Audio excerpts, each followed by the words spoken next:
السلام علیکم ورحمۃ اللہ وبرکاتہ۔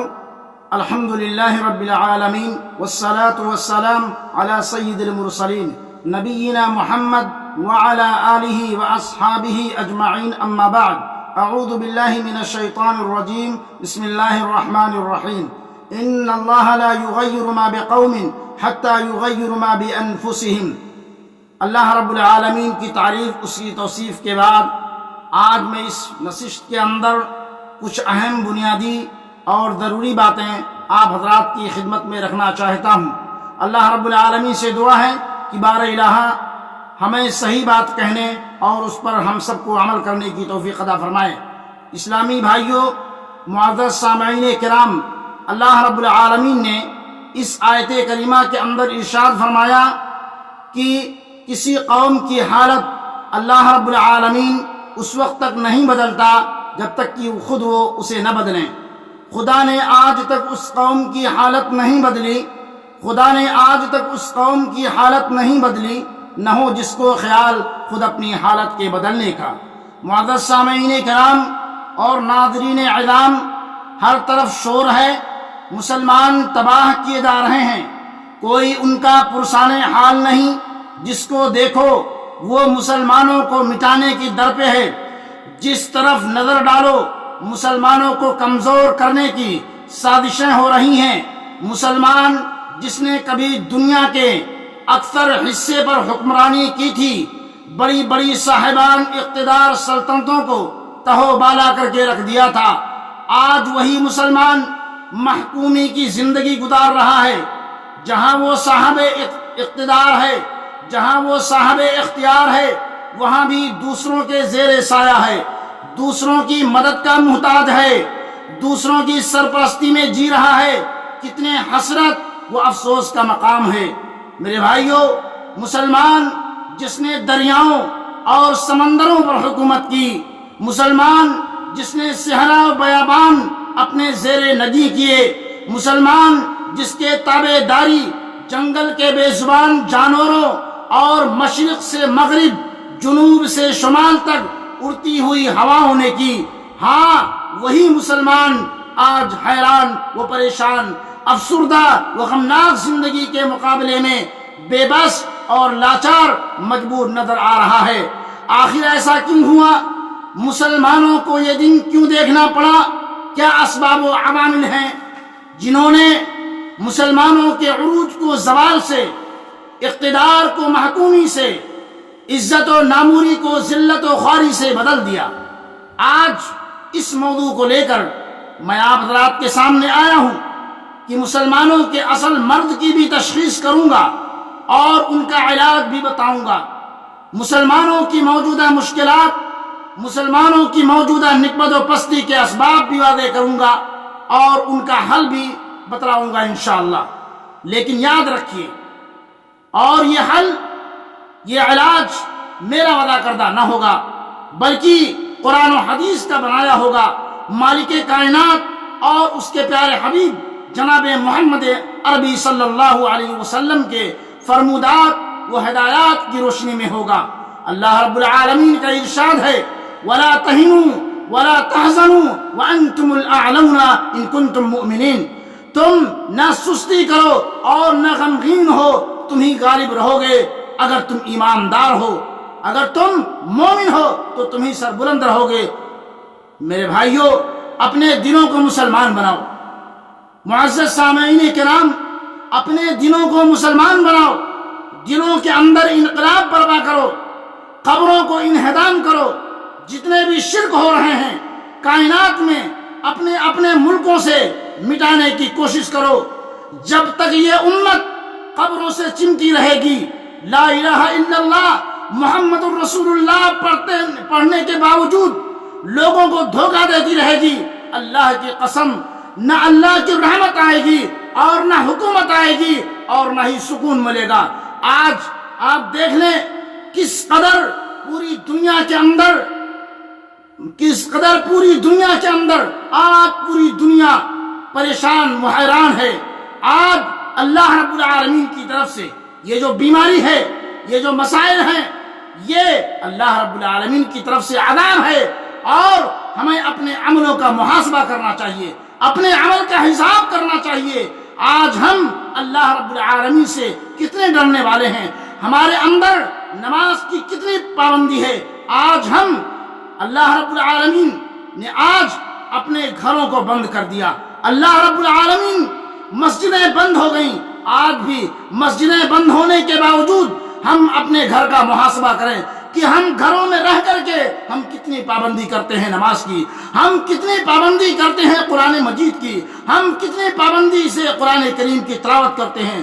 میرے معزز سامعین کرام، آج ہم کو اپنے اندر تبدیلی پیدا کرنے کی ضرورت ہے، اپنے آپ کو بدلنے کی ضرورت ہے، اتنا بدلنے کی ضرورت ہے کہ ہمارے ساتھ ہمارا ماحول بدل جائے، ہمارے حالات بدل جائیں، ایک نئی دنیا ہو، ایک نئی فضا ہو، نئی آب و ہوا ہو۔ میرے سامعین کرام، جب اسلام کی زیبار کرنیں فاران کی چوٹیوں سے طلوع ہو کر عرب والوں پر پڑیں تو ایک اللہ کی عبادت اور ایک عالمگیر اخوت اتحاد کی دعوت کے ساتھ پڑھیں، اور اللہ رب العالمین کا یہ فرمان ان کی سماعتوں کے حوالے کیا گیا، یا ایھا الناس انا خلقناکم من ذکر و انثی وجعلناکم شعوبا وقبائل لتعارفوا ان اکرمکم عند اللہ اتقاکم۔ اے لوگو، ہم نے تمہیں ایک مرد ایک عورت کے ملاپ سے پیدا کیا، اور ہم نے تمہیں قوموں اور قبیلوں میں اس لیے بانٹ دیا ہے کہ تم ایک دوسرے کو پہچانو۔ بے شک اللہ کے نزدیک تم میں سب سے معزز، اللہ کے نزدیک تم میں سب سے محترم اور متقی وہ ہے جو اللہ سے زیادہ ڈرنے والا ہے۔ اب وہ اللہ رب العالمین سے جو زیادہ ڈرنے والا ہے، تقوی اختیار کرنے والا ہے، نماز روزہ کرنے والا ہے، وہ اللہ رب العالمین کے نزدیک نہایت ہی معزز اور محترم ہے۔ اس آیت کریمہ میں اللہ تبارک و تعالی نے اپنے بندوں کو آگاہ کر رہا ہے کہ وہ سب ایک ہی آدم اور ایک ہی حوا علیہ السلام کی اولاد ہیں۔ اسلام کے نزدیک وطن، ملک، قوم، رنگ و نسل، حسب اور زبان سب کے سب برابر ہیں۔ اللہ تعالیٰ نے انسانوں کو قوموں، قبیلوں اور خاندانوں میں اس لیے تقسیم کیا ہے تاکہ آپس میں ایک دوسرے سے جان پہچان ہو، ایک دوسرے سے تعارف ہو، اور ان کے درمیان باہمی تعاون، مدد کا جذبہ پیدا ہو، اور ایک دوسرے کے دکھ درد میں کام آئیں۔ اللہ کے بندو، جب اللہ تعالیٰ کی ایک ذات ہے تو بس اس کے ماننے والوں کو بھی ایک ہونا چاہیے۔ اللہ رب العالمین نے نسل، رنگ، زبان، تفریقوں کو ختم کرتے ہوئے ارشاد فرماتا ہے، ان هذه امتکم امۃ واحدہ وانا ربکم فاتقون، سورہ مومن میں ہے، اور بے شک یہی تم سب کا دین ہے اور میں تم سب کا رب ہوں، تو تم لوگ میرا تقوی اختیار کرتے رہو۔ یہاں پر اللہ تعالیٰ نے انسانوں کو ایک ہی دین اور ایک ہی امت کہہ کر کے اپنے اکیلے کی عبادت کا حکم دے کر اتحاد و اتفاق کی ایک لڑی میں پرو دیا ہے، اور ذات پات، رنگ و نسل، خاندان اور قبیلوں کے سارے امتیازات کو ختم کر کے ملت اسلامیہ کا فرد قرار دے رہا ہے، اور اللہ رب العالمین یہ حکم دے رہا ہے کہ ہر شخص ایک دوسرے کو اپنا بھائی سمجھے۔ اور اللہ کے نبی صلی اللہ علیہ وسلم کی حدیث ہے، بخاری کی حدیث، المسلم اخو المسلم، مسلمان کا بھائی ہوتا ہے۔ آج مسلمانوں کو اپنی صفوں میں اتحاد پیدا کرنے کی ضرورت ہے، اختلاف کو مٹانے اور آپسی بھید بھاؤ کو ختم کرنے کی ضرورت ہے، ایک دوسرے کے دکھ درد میں شریک ہونے اور ایک دوسرے کے ساتھ ہمدردی اور بہی خواہی کی ضرورت ہے۔ منتوں کے امتیاز، رشتے ناطے کی تفریق اور گروہی عصبیت اور فرقہ بندیوں کی زنجیروں کو اور بندشوں کو توڑ پھینکنے کی ضرورت ہے۔ اس کے بعد اللہ کی رسی کو مضبوطی سے پکڑ لینے کی ضرورت ہے۔ معزز سامعین کرام، ایک بار پھر میں آپ کو آج سے 1400 برس پیچھے لے چلتا ہوں، جہاں سے پوری دنیا انسانیت، بالخصوص دنیا عرب، جاہلانہ تعصب، ضلالت، گمراہی اور بے راہ روی کے آتھا سمندر میں غوطہ زن تھی، اور ہر طرف ظلم و ستم، جور و جفا، حق تلفی، ناانصافی اور انارکی کا راج تھا۔ الغرض ہر قسم کی برائیوں میں انسان نہا رہا تھا، یہاں تک کہ نہاتے نہاتے تباہی کے اس ساحل تک پہنچ چکا تھا جہاں بے بس جہاں ایک دو بالش باقی رہ گئے تھے کہ تباہی کے گڑے میں پوری انسانیت گر کر غرق ہو جائے، مگر ارحم الراحمین اللہ رب العالمین نے اس بھیانک تباہی سے ہمیں اور آپ کو بچا لیا، اس بھیانک ہلاکت سے اللہ رب العالمین نے بچا لیا، اور ہمارے دلوں میں الفت و محبت کا بیج بو دیا، اور ہمارے سینوں میں اخوت اور بھائی چارگی کا چراغ روشن کر دیا۔ اس کے بعد اللہ رب العالمین نے فرمایا وَاعْتَصِمُوا بِحَبْلِ اللَّهِ جَمِيعًا وَلَا تَفَرَّقُوا وَاذْكُرُوا نِعْمَةَ اللَّهِ عَلَيْكُمْ إِذْ كُنْتُمْ أَعْدَاءً فَأَلَّفَ بَيْنَ قُلُوبِكُمْ فَأَصْبَحْتُمْ بِنِعْمَتِهِ إِخْوَانًا وَكُنْتُمْ عَلَى شَفَا حُفْرَةٍ مِّنَ النَّارِ فَأَنقَذَكُم مِّنْهَا كَذَلِكَ يُبَيِّنُ اللَّهُ لَكُمْ آيَاتِهِ لَعَلَّكُمْ تَهْتَدُونَ۔ سورہ آل عمران کے اندر اللہ رب العالمین ارشاد فرماتے ہیں اور تم سب کے سب اللہ کی رسی کو مضبوطی کے ساتھ تھام لو، اور آپس میں تفرقہ، آپس میں اختلاف نہ پیدا کرو، اور اپنے اوپر اللہ کی اس نعمت کو یاد کرو جب تم لوگ آپس میں ایک دوسرے کے دشمن تھے تو اللہ تبارک و تعالی نے تمہارے دلوں کو جوڑ دیا اور اس کے فضل سے بھائی بھائی ہو گئے۔ حالانکہ تم لوگ جہنم کے کنارے پہنچ چکے تھے تو اللہ تعالیٰ نے تمہیں اس سے بچا لیا۔ اللہ رب العالمین ایسے ہی تمہارے لیے اپنی نشانیوں کو بیان کرتا ہے تاکہ تم ہدایت پا جاؤ، اور ساتھ ہی ساتھ کلمہ لا الہ الا اللہ محمد الرسول اللہ کے ایک معنی میں گونجتے ہوئے اتحاد کا یہ درس بھی دیا کہ تم دنیا کے کسی بھی خطے میں رہو، اپنے کلمہ گو بھائیوں کو اپنا بھائی سمجھو۔ یہ ہرگز نہ سمجھو کہ کوئی ہمارے آنکھوں سے اوجھل ہے تو وہ ہماری برادری، جماعت، خاندان، قبیلے، گاؤں، شہر اور ملک وطن کا نہیں، جی نہیں۔ تو کیا ہوا؟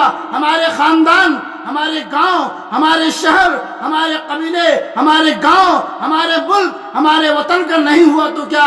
یہ سب کے سب صرف دنیا کی حد تک ہے میرے بھائیوں، یہ سب کے سب اسی دنیا کی حد تک ہے، اور آخرت میں جو رشتہ باقی رہنے والا ہے وہ کلمہ لا الہ الا اللہ کا رشتہ ہے۔ لیکن یہی تو ہمارا سب سے بڑا المیہ ہے، ہمارا سب سے بڑا المیہ یہی ہے کہ معلوم تو سب کچھ ہے، معلوم تو سب کچھ ہے، جانتے تو سب کچھ ہے، مگر عمل نہیں ہے، جبکہ ہماری تخلیق عمل کے لیے ہوئی تھی۔ امت مسلمہ ایک جسم واحد کے مانند ہے۔ حضرت ابو موسیٰ اشعری رضی اللہ تعالی عنہ سے مروی ہے کہ رسول اللہ صلی اللہ علیہ وسلم نے فرمایا المؤمن للمؤمن کالبنیان یشد بعضہ بعضا۔ صحیح بخاری کی روایت ہے، ایک مومن دوسرے مومن کے لیے ویسے ہے جیسے کسی دیوار کی اینٹ ایک دوسرے اینٹ کو سہارا دیتی ہے۔ محبت و الفت، باہمی ہمدردی اور اخوت، بھائی چارگی ہم میں اسی وقت داخل ہو سکتی ہے جب ہم کأنہم بنیان مرصوص، یعنی سیسا پلائی ہوئی دیوار کی مانند ہو جائیں۔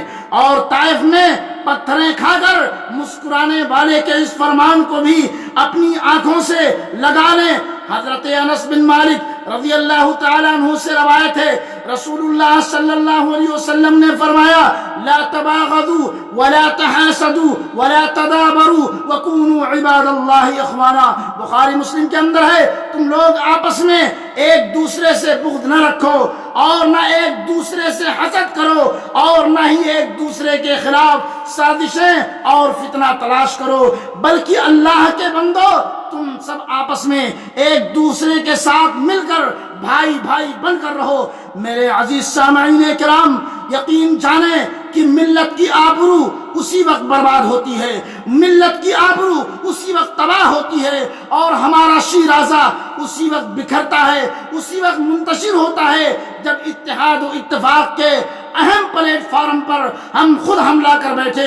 علامہ اقبال رحمۃ اللہ علیہ نے کیا ہی خوب فرمایا، فرد قائم ربط ملت سے ہے تنہا کچھ نہیں، موج ہے دریا میں اور بیرون دریا کچھ نہیں، ایک ہو جائیں تو بن سکتے ہیں خورشید مبین، ورنہ ان بکھرے ہوئے تاروں سے کیا بات بنے۔ میرے سامعین کرام، میں مختصر ایک بات کہہ کر کے میں اپنی بات ختم کرنا چاہتا ہوں۔ عرب کے جس ماحول میں نبی صلی اللہ علیہ وسلم تشریف لاتے ہیں اس میں بھی اختلافات تھے، لوگ ایک دوسرے کے جانی دشمن تھے، خون کے پیاسے تھے، معمولی باتوں پر خون کی ندیاں بہہ جایا کرتی تھیں، خاندان گروہی اختلافات مدت العمر چلتے رہتے تھے، قبیلے کا خاندان کا دشمن تھا، لیکن جب انہیں جانی دشمنوں کو اسلام کی دولت ملی تو بھائی بن گئے، ذاتی دشمنی کو فراموش کر دیا اور دینی اخوت کی بنیاد پر ایک دوسرے کے ہمدرد اور بہی خواہ بن گئے۔ مدینہ کے انصار دو مشہور قبیلوں اوس اور خزرج میں منقسم ہو گئے تھے اور ایک زمانے سے ان کے اندر عداوت اور دشمنی چلی آ رہی تھی، وہ بھی گلے مل گئے اور زمانے جاہلیت کی عداوت ایک داستان پارینہ بن گئی۔ لہذا میرے دوستو، ہم بھی انہی کے بھائی ہیں، اسلام ہم کو سال سے نصیب ہے، آج بھی ہمارے اندر ہم کو بھی چاہیے کہ ہم بھی ایک دوسرے کے دکھ درد کو سمجھیں اور آپس میں جو ہمارے دلوں کے اندر جو کدورت، جو عداوت اور جو رنجش ہے، اللہ رب العالمین اس کو ختم کر دے، اس کو مٹا دے اور اتحاد و اتفاق کے ساتھ ہمیں اس دنیا میں رہنے کی توفیق عطا فرمائے۔ آمین یا رب العالمین۔ وما علینا الا البلاغ، والسلام علیکم ورحمۃ اللہ وبرکاتہ۔